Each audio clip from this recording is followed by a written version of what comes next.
God bless you. I am Associate Minister Sherri along with Associate Minister Lonnie Harris, and we are just going to give the final installment of biblical fasting and prayer. It has been a journey, but I've enjoyed each week coming to you just different aspects of fasting. So we just want to recap that fasting is just setting time apart for God. You're consecrating yourself, you're making room for Him, you're giving things up. So to show Him that you're serious about having that sweet communion with Him, having that better relationship, that further relationship, and really going in with your worship. Because we identified in the very first video that fasting is a form of worship. We also want to help you to remember that fasting and prayer, they are conjoined twins. Now you can pray without fasting, but there is absolutely no way that you can fast without prayer.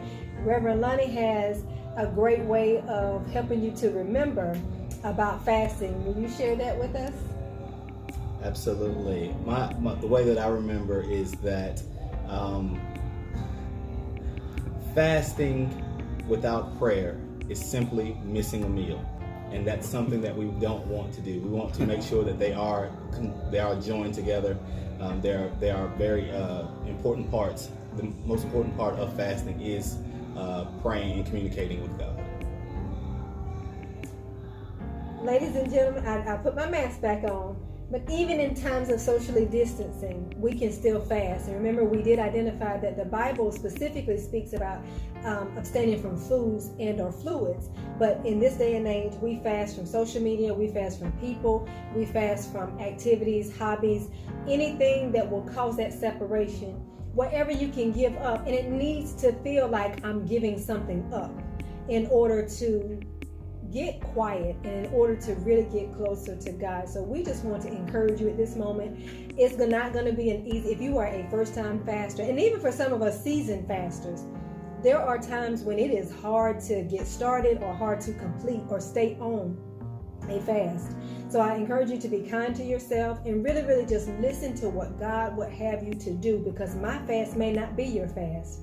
I very seriously doubt God will call a first-time faster to a 40-day no food, no drink fast. He is not that kind of, he's not cruel. He's not that kind of God. He knows your limitations and He knows where you are in faith. And as you increase your times of fasting and your length of time of fasting, so does your faith increase. And Minister Lonnie will have words with you at this moment. Ebenezer family, I just want to encourage you, just as Jesus Himself was called to the wilderness to fast and called to fast for 40 days and 40 nights and was immediately tempted of the enemy after coming off the fast. What we must understand, and what I want to encourage you and help you to realize, is that fasting first is a very serious time of communion and fellowship with God.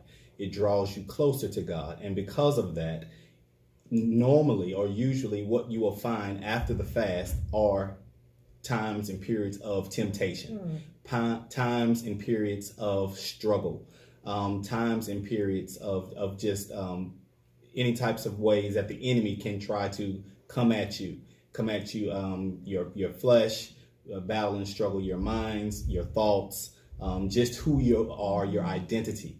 These are all different ways that the enemy came and tested Christ. Mm-hmm. But we must find comfort in the Word of God and understand that our fasting has a purpose and that we can endure. As Minister Sherri said, it can be challenging and it will be challenging for first-time fasters. But do not become discouraged. So in closing, family, I just want to encourage you to go back and rewatch the previous videos that Minister Knotts recorded, videos 1 through 4. I'm sure there's something that you can gain from it that will help you and that will assist you as you prepare for fasting and praying.